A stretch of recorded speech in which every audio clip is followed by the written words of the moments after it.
基本千万字，大家要和大家做伙来拜一日。这几天咱看到艺人大 S 甲伊过去的旧爱人啊，旧俊业、旧情绵绵。今仔日要甲大家小解这一日，就是棉毛衣棉第5条。棉就是一款树材种类，有木棉壳，盖在咱身躯会当较烧热。咱讲是棉罩被，也有大衣铺棉，穿落到地嘛会较烧。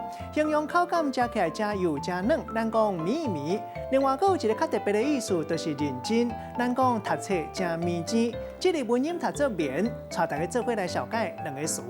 头一个读作面子，代表讲为了达成目标，都要想尽办法，坚持到底，一定要认真。咱讲面前读册，面前赚钱，有时阵会到高甜，互人挡袂牢。咱讲一个人真面子，钱的代志拢算甲真清楚。买当讲是面面钱钱面烂。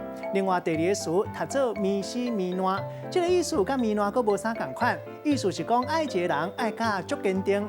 咱用一句话来举例，甲这两个词夹做伙。比如讲，阿明为着阿芬爱甲面丝面烂，阿芬可肯伊目前学业上介重要，就爱搁较面钱来读册，感情先放一边。